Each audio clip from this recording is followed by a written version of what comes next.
Thank you all so much for joining us here today. We're really excited to be here today with an amazing panel of speakers with us to talk about how COVID-19 has really impacted the college experience for many of our students across the country, and particularly for the students that we work with that are in recovery. We know the emergence of coronavirus is an unprecedented health event and has had a huge impact on how students are receiving their education and also their treatment and recovery services across the country. So today, you will hear from researchers and experts in the field of how we've all adapted to meet our students' needs, and that we're all really kind of figuring out this together in real time, you know, and things are changing on a daily basis, and we really wanted to share all of that with you today. We haven't figured it all out, and we're figuring it all out together, as I'm sure many of you are as well. And most importantly, you're going to hear from some of our students in our Haven communities that are really going to share their firsthand experiences of how this has impacted their recovery, how they've been able to maintain their recovery and really thrive, you know, during this time. So to get started, I wanted to introduce to you our speakers. So it's my privilege to introduce to you some of the folks that we have been working with at our different universities. So from Keck School of Medicine of USC, we have Dr. Adam Leventhal and Dr. Eric Peterson, both of whom are also from the USC Institute for Addiction Science that you're going to hear more about in just a second. We also have with us Angie Bryan, who is an AOD in the alcohol and drug program at UC Santa Barbara, who we've been working with for a long time. And with me today, we have Dr. Elizabeth Thompson, our clinical director at the Haven Outpatient Center at USC, and some of our students that I'm going to introduce to you later. So before we kick it off, I wanted to turn it over to our co-host of this event, Dr. Adam Leventhal, who is the founding director of USC's Institute for Addiction Science, to just give you a brief overview of the Institute and the work that they're doing. So over to you, Adam. Thank you, Sophie. You know, it's really just an honor to co-host and work with and collaborate with the Haven. What they're doing is just innovating college student recovery with some of the models they develop, and they continue to grow, and more universities spartan up, and they partner with the Haven to provide their students with the services that they need. So it's just great to work with the Haven and Sophie and the whole team. And so I just want to take a second to talk to you about our institute, the Institute for Addiction Science. So we're trying to be like the Haven. We're trying to be innovative and basically develop a whole new field of study in addiction science, because it's not a thing. We have psychologists, we have social workers, we have neuroscientists, we have biologists, we have public health scientists, and so on and so forth. Not to mention the broad range of different types of physicians working in the area of addiction science. And so what are we trying to do? We're trying to bring all these folks together at our institute. And we're proud to have 63 members across 8 of USC's schools at both the Health Sciences campus and the University Park campus.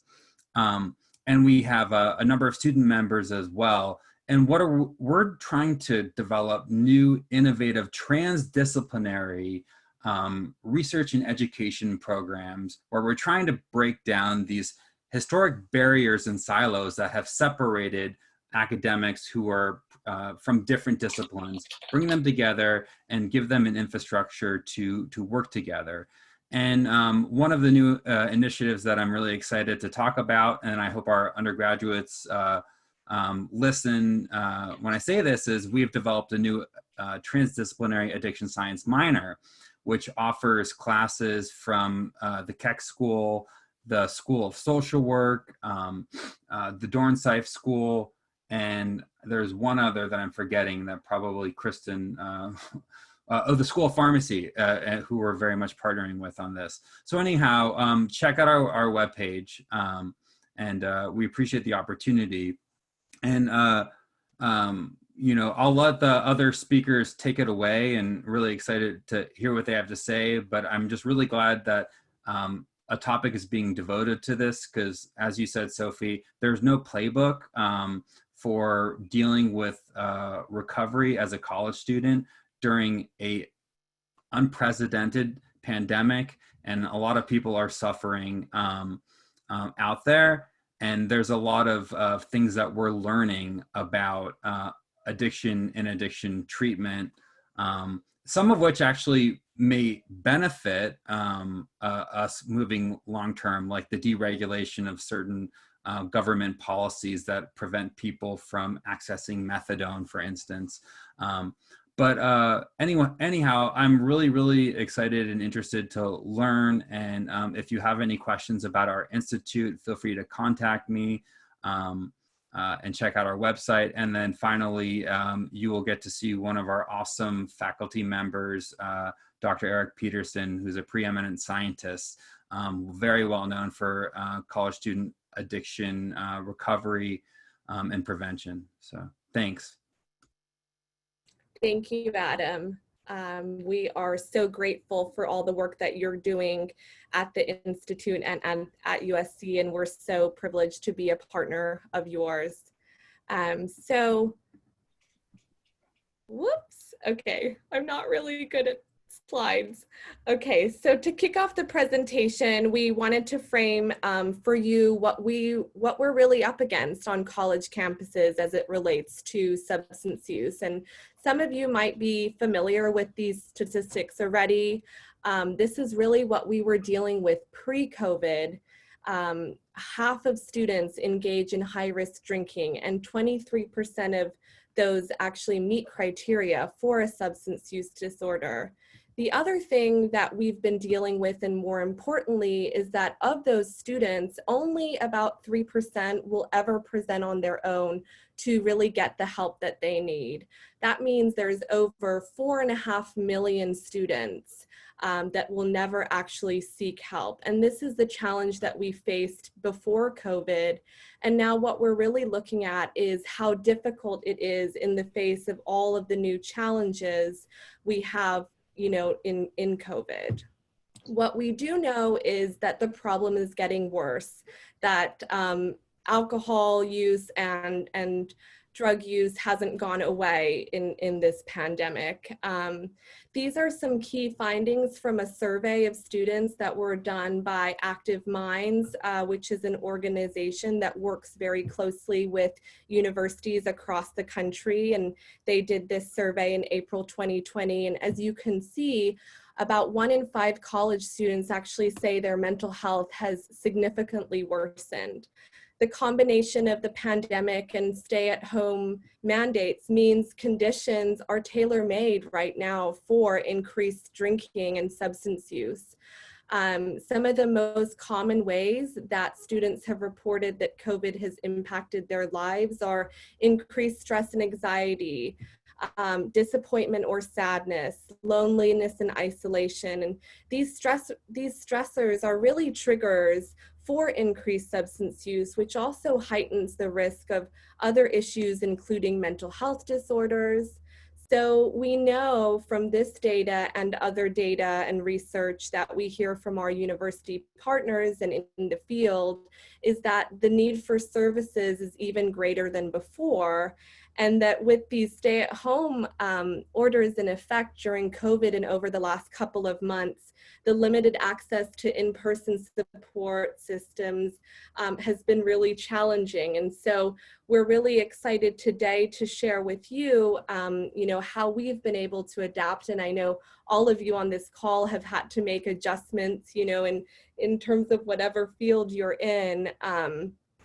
So before we share how we're adapting to this new normal, we just wanted to level set everyone. And for those who aren't familiar on this presentation with the Haven at College, we wanted to tell you briefly about what we do.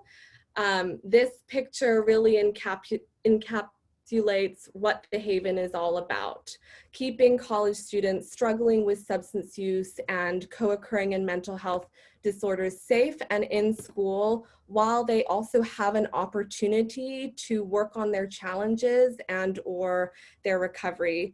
This picture is of one of our Haven students and Haven alum, Pat, who was actually a student with me when I was in the Haven about 6 years ago. And it shows him really in the center of college life, you know, and he struggled with addiction and still wanted to remain active in his fraternity. And he really received the tools and the skills he needed through the Haven to be able to still be involved in his college experience. But of course, that looks really different today now that we are all living in this new normal.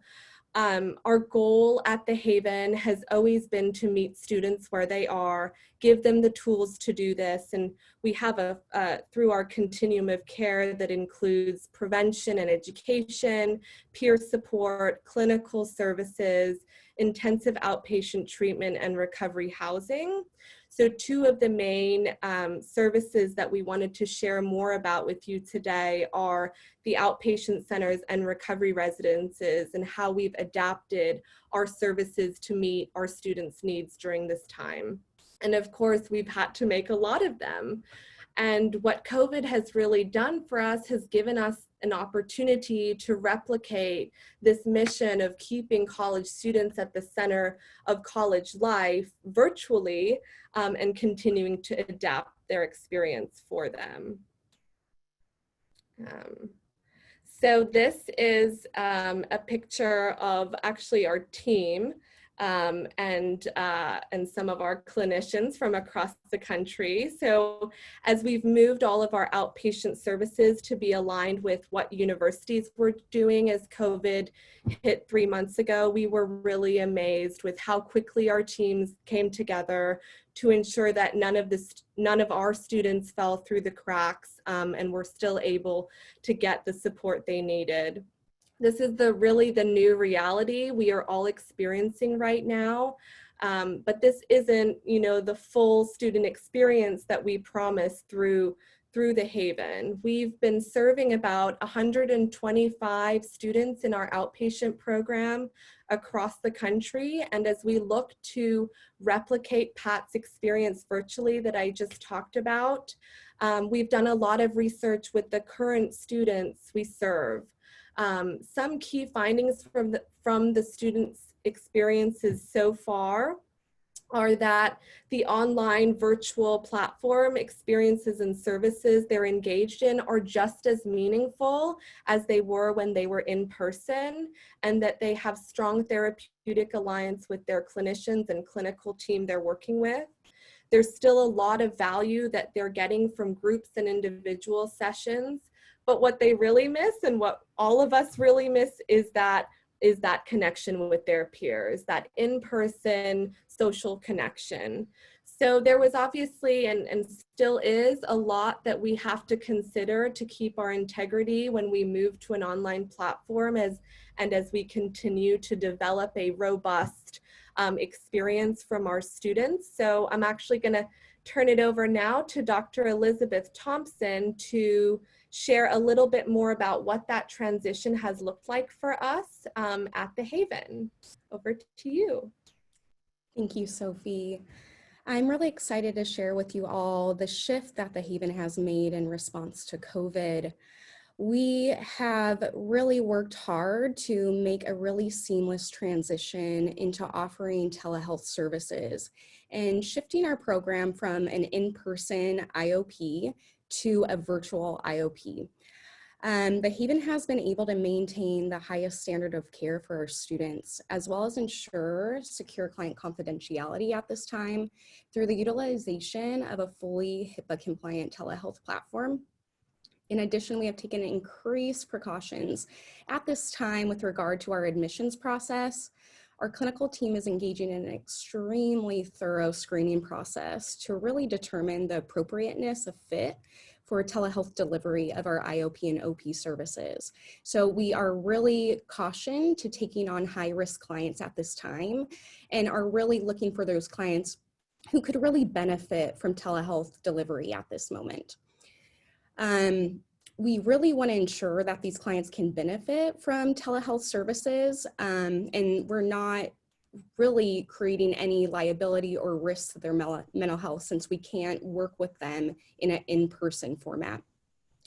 We have found that telehealth has reduced barriers around anonymity and accessibility and has provided increased convenience of engaging in treatment, as telehealth has provided a treatment process that can be less demanding in terms of time and energy commitment for our really busy students.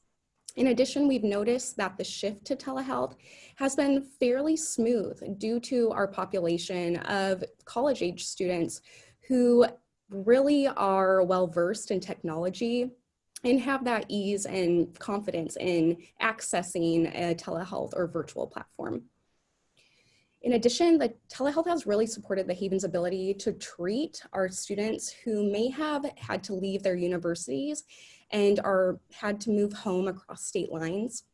We have been really working diligently with different registration boards in order to continue to provide clinical services to our students who have had to return home across those state lines. And so that's been really supportive of our students who have not had to pause their care with us. In addition, providing telehealth has also promoted our ability to reach students throughout California, not just at USC. So this has helped us to decrease those barriers to service. And we are fortunate that even once we do get that green light of returning to on campus, we will still be able to serve those students via this telehealth or hybrid platform so that any student in California can still access the services that we provide. So that's just a little highlight of the shift that the Haven has made in response to COVID. And I'd be more than happy to answer any questions you may have. Thank you. Thanks, Elizabeth. So those were some of the adjustments we made for our outpatient centers, and I just wanted to share a little bit about the adjustments we've also had to make with at our Haven recovery residences, because we've stayed open during this time, and you're going to hear a little bit more from 3 of our students who are engaged in our Haven recovery residences in a second. Although we saw a drastic change at the university level of students having to leave campuses as COVID hit, we were also super surprised, or maybe not very surprised, by the number of students that really wanted to stay engaged and stay connected in our Haven recovery residences, as well as new families that have been reaching out to us, students and university administrators that have been making referrals to us during this time. You know, the need for recovery support and housing did not go away during COVID. Students still need our support, and I think as we think about these communities, and again, that social connection is so important for us to thrive in early recovery. Immediately overnight, our Haven team put protocols into place, like many of you have also done, following CDC guidelines, to really be able to support students that wanted to stay in our recovery communities, but also bringing in new students as well. We know that our students have been extremely adaptive and resilient during this time and are finding tools together as a community that promotes social connection and engagement. And the most important part of this presentation today, in my opinion, is that you're going to hear from some of these students and how their experiences at college have really been transformed by being engaged with us. I just wanted to give you a quick look at the 10 colleges that we were serving pre-COVID. And as Dr. Thompson mentioned, the key implication for us moving to an online platform is that our footprint has expanded overnight to be able to serve students from over 750 institutions through telehealth by providing services to students in the states that we are licensed in, which is California, Ohio, Maryland, and Massachusetts. And for us, telehealth is here to stay, even when campuses are reopening, and we are currently figuring out, in alignment with the universities that we partner with, what that hybrid model is going to look like. So one of the many collaborations we've had since 2015 is with UC Santa Barbara, and I'm now going to turn it over to Angie Bryan, who's going to give a brief overview of how other collegiate recovery programs have been able to adapt during this time. Great. Thanks, Sophie. So I'm Angie Bryan, and I'm the Recovery Program Manager at UC Santa Barbara for our Gauchos for Recovery program. And I'm also the Pacific Regional Rep for the Association of Recovery in Higher Ed, which is the national organization that supports collegiate recovery programs and professionals. So a lot of the elements that Sophie talked about in terms of what the Haven offers collegiate recovery programs are similar. Basically, collegiate recovery programs are part of the college institution. And so some of the things that we provide include things like academic support, dedicated university staff, recovery advocates on campus, and connection to programs like the Haven when institutions aren't able to offer the level of support that the Haven can provide.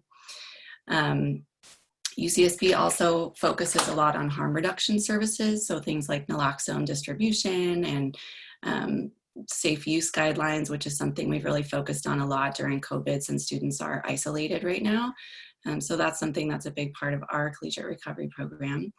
But in terms of how collegiate recovery programs in general have transitioned during COVID-19, thank you. I think we've also been able to transition to virtual services fairly seamlessly in terms of being able to offer our recovery meetings. With Gauchos for Recovery, we're offering the same number of meetings that we were offering before.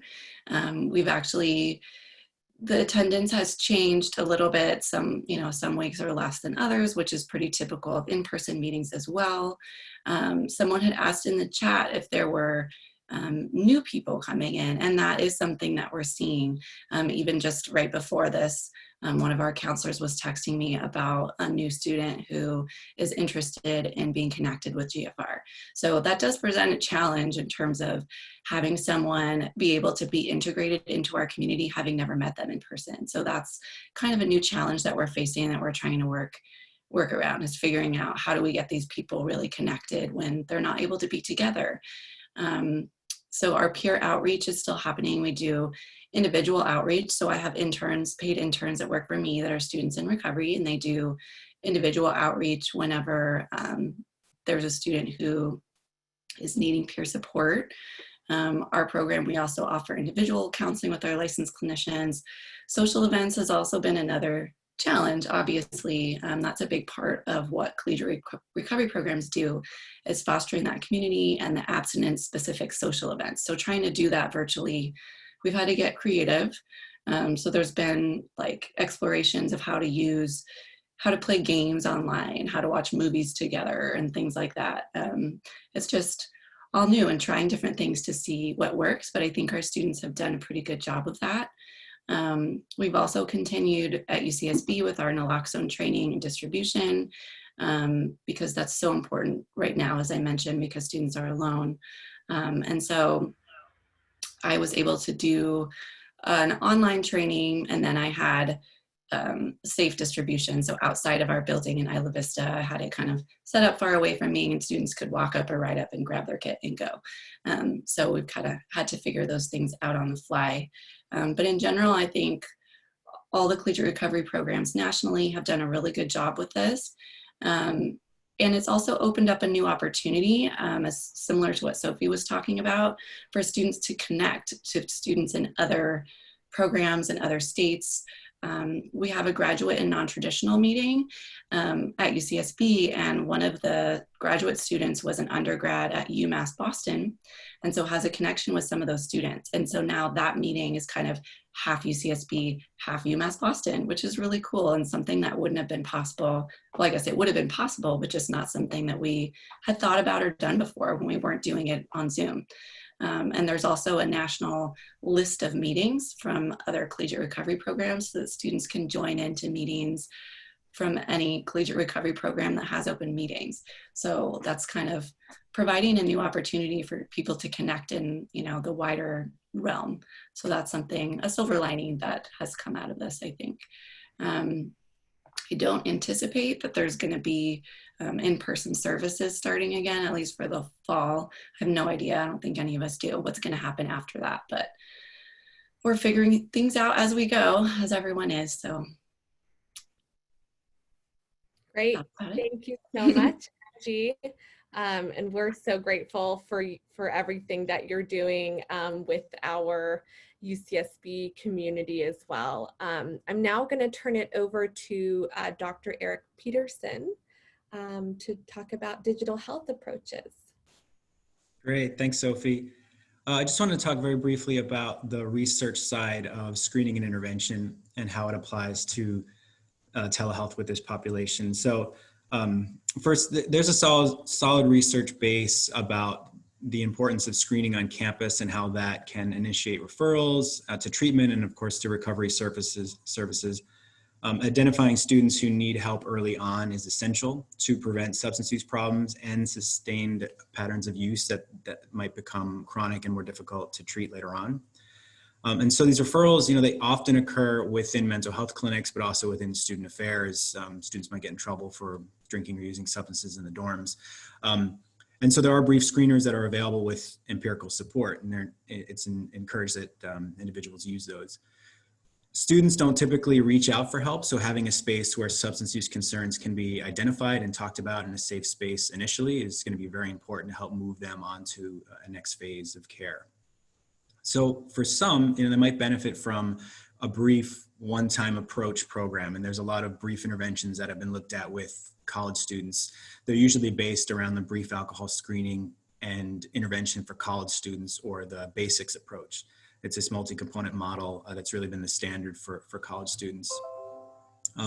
These are often delivered in this non-confrontational, non-judgmental style known as motivational interviewing, and they're often focused on harm reduction. So moving students from a place where their drinking or other substance use is having negative consequences to a place where it's not having as many consequences. And so for some students, it may be helpful to have more than just this one-time brief intervention. And we've seen efficacy for more in-depth approaches. So multi-component approaches that include aspects of basics, as well as aspects of 12-step programs, motivational enhancement therapy, and cognitive behavioral therapy. And so the interventions we have now, which are helpful, can be moved into that digital health space. And really they're kind of forced to right now. And so, you know, the recent pandemic has made it clear that these approaches are necessary, telehealth approaches, but also self-help approaches to help reduce risk for students and increase their access to care. And so I really see two areas here. I mean, the first is reaching students through digital substance use programs that may not have received care otherwise. And so there's a decent research base here. So these would be things like online programs, text message-based or app-based programs that feature many of the aspects of basics just within a digital or an mHealth format. There's going to be some advantages to these programs, so you're able to reach quite a few students. You can individualize the approach, they're low cost. And of course, there's going to be some drawbacks because you're really not getting that individualized attention. You don't see very large effects. I posted some, they're not links, but just some citations here if you're interested. These are some good review studies about some of the things I'm talking about. So you don't see these massive effects for these standalone brief interventions. But from a public health point of view, it's great because you're actually reaching way more students than you could any other way. So that second area is, you know, more formal multi-component treatment approaches that have been designed as in person. You know, can these things translate to the online context, which is what we've been talking about today.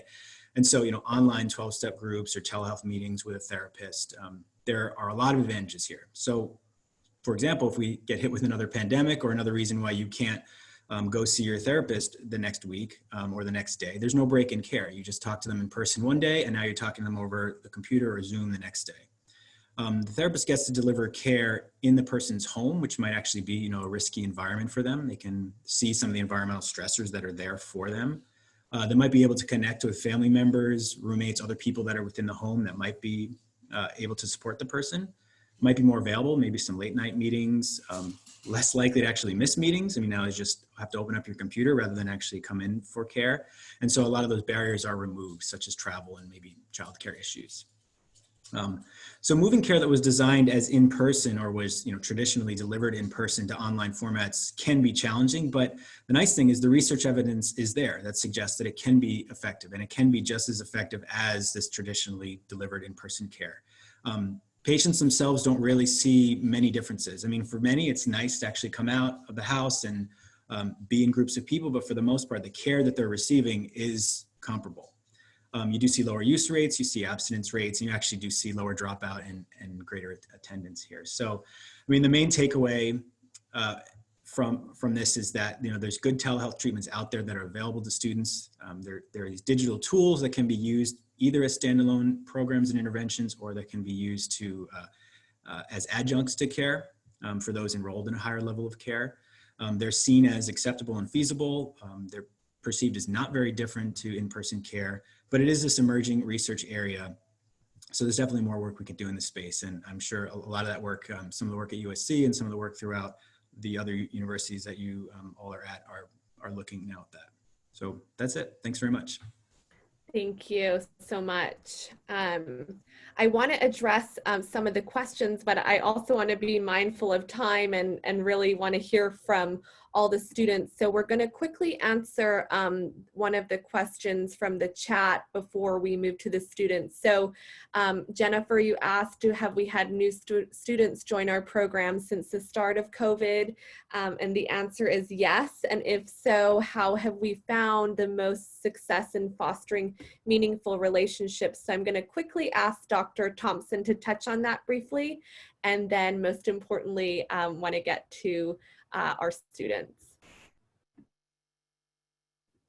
Thanks, Sophie. Yeah, great question. So fortunately, we have been getting tons of calls for admissions. As you guys can imagine, with the unprecedented time that we're living in, there is a high need for mental health care and for substance use treatment. And because we offer 2 tracks, a mental health track and a substance use track, we are getting calls left and right, which is amazing. And so ways that we support new admits into really leaning into our program is really having a really solid assessment process where our clinicians really get to know our new clients and really understand what their needs are. We also have a really amazing community of students who really support new members and really take them under their wing when they do join our program. We have some amazing group offerings, and our students who are in our IOP are required to attend up to 9 hours of programming per week. And so they are getting a lot of services, and they are spending a lot of time with their group members as well as with their clinicians and their case manager. And so we've noticed that that transition into telehealth hasn't been a huge stretch for new students. They have been really open to this model, and we're noticing, even though they are missing that community that they get when they do come to the physical outpatient center, they are still utilizing one another and meeting outside of groups as well. So we are really excited for the transition that we've made, and have noticed that our students have really, taken it with open arms. Thanks, Elizabeth.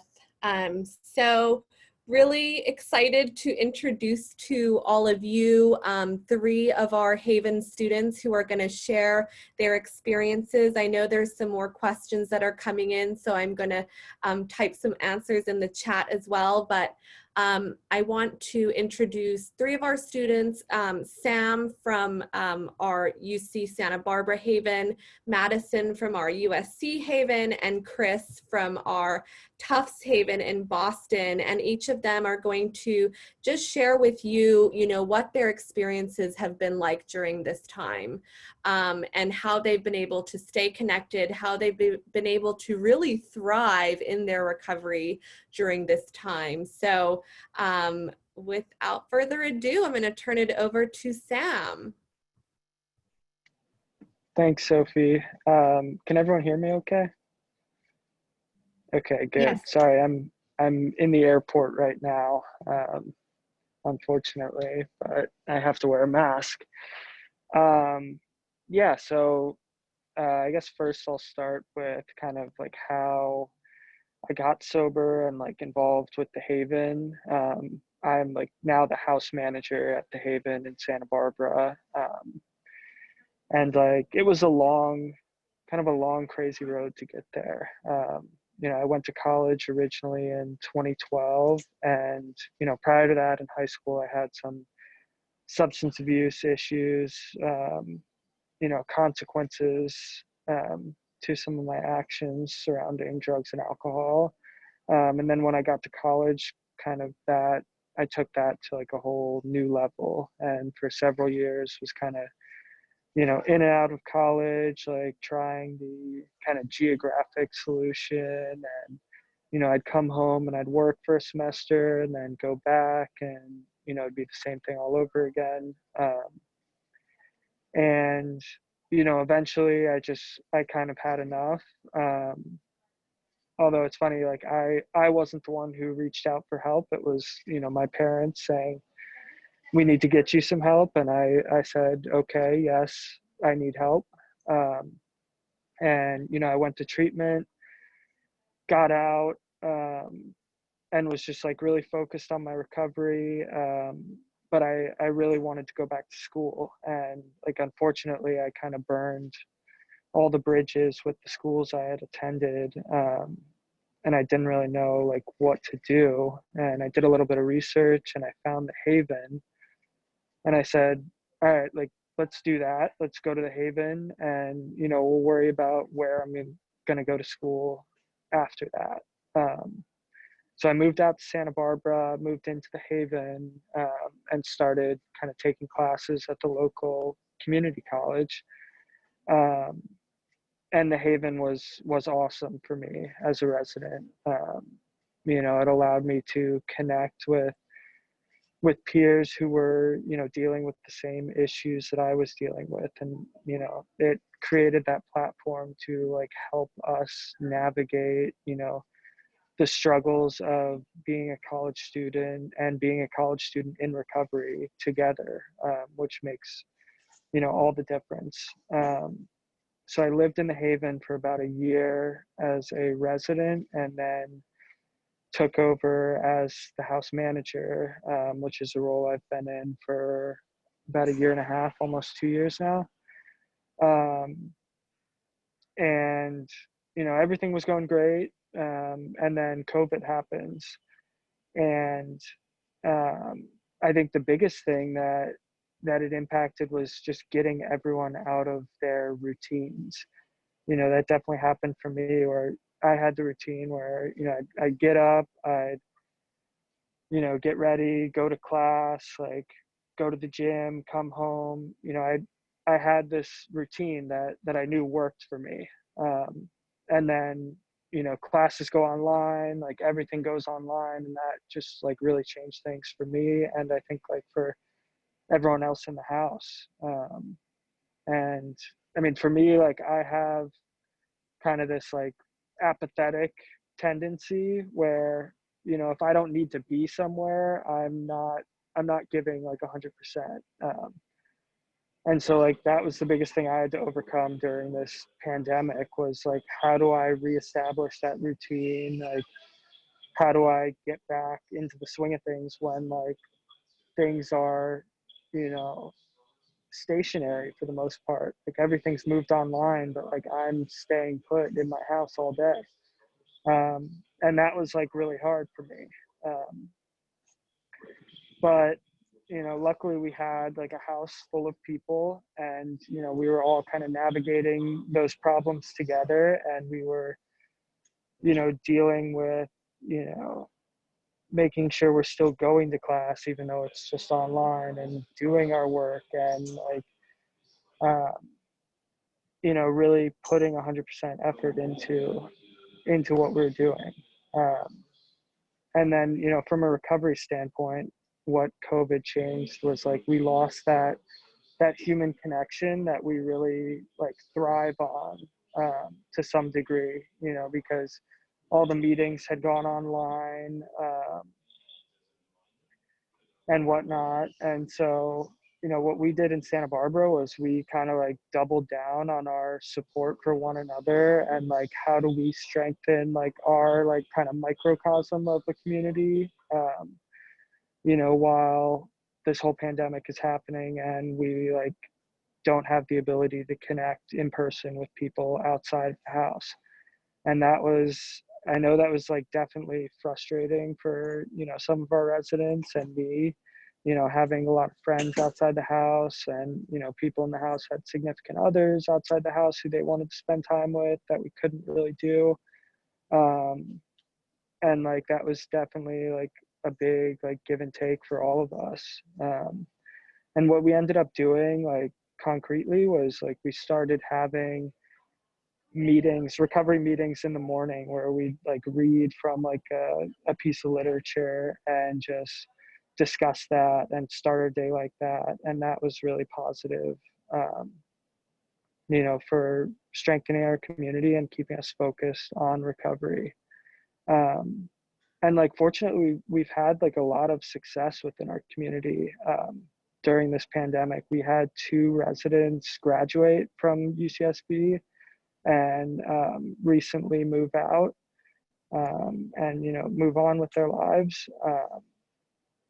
And it's been incredible to be in my role and be able to watch our residents succeed, especially during these times, because it's honestly been pretty crazy, and like it's been a big challenge to strengthen that community and like keep everyone on track the best that we can. I hear it all the time, like addiction is like a disease of isolation. And, when we're forced to isolate because of, a global pandemic like this, like it makes, being in recovery that much harder. So for us, it was like really important to really establish that and strengthen our community the best that we could. And I think we've had like a lot of success doing that. And like I'm really grateful for all the support I've received from like the Haven team, doing that, and from Angie at GFR, because we definitely could not have done this alone. So thank you very much, everyone. Thank you, Sam, and wishing you a safe flight.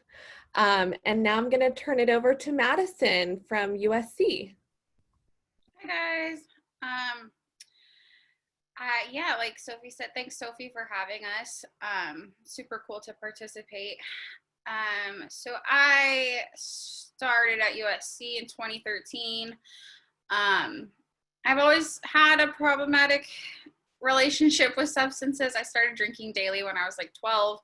I won't go into like my whole story, but I started with, alcohol and weed, and then turned into pills, and eventually I was on heroin. But I think, so I was introduced to the Haven. There's a professor on USC's main campus who I was working for. I'm a biology student. I was working in his neuroscience lab, and he always has panelists from the Haven, like student panelists, come into his class and like kind of talk about what students in recovery, like what that looks like to be in recovery at USC. And I remember that when I took his class, I was like, oh my God, like it's never going to be me. That's horrible. Like, can you imagine like never drinking again? Like at this young age, I thought it was like, I thought it was horrible. And eventually, as you know, things progressed for me, I ended up needing help, and I asked that professor, like, hey, can you help me? And I got in touch with Sophie, and I was an IOP client, and I had a tough time up until recently. I had a really tough time staying sober, which is like, sometimes kids get it. Like, I see a lot, I'm the house manager here at USC now, and I see a lot of kids just like thrive really on their first try, but that was not my experience. I could not get this thing, no matter how many times I tried, until it just finally clicked. But the Haven has been absolutely pivotal in my recovery. I still see, the therapist I had as a client. I see her at her private practice. I'm still like lifelong friends with some of the people that I met through the Haven. And obviously now I work here. But I think what's been difficult for, Sam touched on this a lot, is just like being isolated, and that like lack of camaraderie has been really difficult. I saw someone in the chat talk about 12-step meetings being online, and that's been absolutely like such a huge resource for me during this time. I think like, I can hop on a meeting. I was like going to meetings in like Indonesia just because I was like awake at 3 a.m. and I had nothing to do. And like, I think the 12-step community's response to this pandemic has been absolutely incredible. And I think, the Haven also puts on meetings, just for us in like recovery at university. And it's been really helpful to just connect with other young people who are sober. I think one of the barriers for me for so long was that like, I never saw young people getting sober. Like, my idea of sober people were like old men, basically. And I didn't envision myself like as a sober person. And so just like that connection to other young people who are sober has been absolutely huge, especially in the time of this pandemic. I think, like I said, the main challenge is like, classes are online. I have a hard time focusing even when classes are in person. So if I'm like allowed to be on my phone, it's just like, it's terrible. But at the house here, we've kind of held ourselves like accountable to each other, and just like making sure like, hey, are you going to class? Or like, hey, let's sit like while we're on lecture together with headphones, and just like make sure that we're like on top of our stuff. So that's been super helpful. I think I've been able to watch a lot of the residents here really come together and like lean on each other in ways that I don't think they would have been pushed to do if the circumstances were different. I think one of the cool things I wanted to mention too is that 2 of our like most exemplary students right now at the residence I manage are like repeat offenders. So they were Haven clients like a year and a half ago, and it didn't work out for whatever reason. They did their own thing, and they ended up like finding themselves back in recovery, and they knew exactly where to go. And that's always been my story. And like the Haven always, they talk about it. Sophie said it, like, meet you where you're at, right? And it's like I've always been able to be met exactly where I was at with whatever I needed at the time. And like I said, not everyone gets it the first time, and I think the Haven does a lot to like reduce the stigma and shame about like being someone who relapses. And I think it like cultivates a really inclusive community where you're encouraged to try again. And without that, I don't think I'd be alive today, frankly. But it's just been really great to see the residents thrive. I like watching them band together. They like, they get together and watch like crappy reality TV every night, just like in one of the rooms, and just, a lot of just like, we have a lot of game nights, lots of video games. But it's just, it has really created like more of like a sense of family. Like these bonds are like gonna be completely different and transformed than like what we came in, looking for, or even just thrust into. I think, we've really been pushed to our limits, and really having to rely on each other and like create this sense of community has been like really changing, really like transformative for a lot of the residents. We've had residents graduate from school and graduate our program and like move on to like big grown-up jobs like in different states. And it's really beautiful to watch what recovery can do. And, you know, I think there's like a lot of talk about like this like rock bottom, right? And I think when like rock bottom finds you and you're met with the services that you need, you get to really live a life that is fulfilling. And I think, you know, I made a lot of mistakes, a lot of mistakes in my in my disease and in my youth. And I think, you know, the Haven has really positioned me into a resiliency where I'm able to land on my feet. And like, I'm just super grateful. That's enough for me. Thanks, guys. Thanks, Madison. And it's been amazing to watch you grow, and really excited that you're graduating soon, very, very soon. Yay! And finally, last but not least, and I know we're in the interest of time, Chris is going to share a little bit with you, but Chris recently graduated from Tufts University, and really excited for him to share more about his experience in COVID, because it's been a little different over in Boston. It has. It's been an interesting ride over here. Can you hear me okay? Great. Yeah, so I'll try and respect, I want to leave time for, there's a lot of great questions out there in the Q&A in the chat, and I want to make sure everyone gets a chance to, you know, get their 2 cents in, so I'll try and be brief. So I'm the house manager at Tufts University for the residents here. We also have an outpatient center here that has also gone virtual. We did have residents throughout the time that the rest of the students had to sort of return home, or at least return to their apartments when classes went virtual. Tufts was super kind to us and let us continue our residence as they deemed, I believe correctly, that the residence was that important to our students, a safer place for them to be. So the schools have been accommodating in that respect. And so we actually had a resident who got COVID-19. He's totally fine. He basically just had the sniffles. It was a very mild case. But because of that, and because we're on Tufts campus, we're physically on the campus, we went into quarantine for 2 full weeks where we couldn't leave our bedrooms, because we were fortunate in that the 3 bedrooms where there were residents, there was a bathroom attached to each one. So we couldn't leave our bedrooms, and Tufts brought us room service to our bedroom door twice a day, every day for 2 weeks. So we kind of lived in the lap of luxury during the early days of COVID. And I say that just to sort of, you know, to accentuate that there's all different kinds of student experiences with COVID-19. So the way that we've all stayed sane has been by keeping in frequent contact with one another. We have nightly meetings that the Haven puts on. I host one, and another of the residents here hosts one.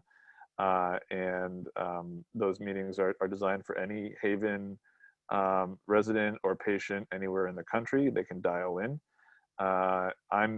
I should probably have said at the top, I'm in recovery. I've been sober for almost 10 years now. I just graduated my graduate program here at Tufts. So the gifts of sobriety in my life are, you know, continuing to arrive day at a time. So my work at the Haven has been like a real blessing.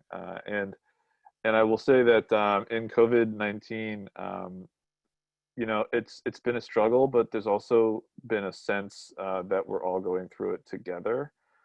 So while there has been some sort of getting stir crazy, you know, because you're stuck in your bedroom or whatever, you know that the person in the room next over is in the same boat. So you can kind of laugh about it and, you know, poke your head out the door and talk about how bizarre the world has become.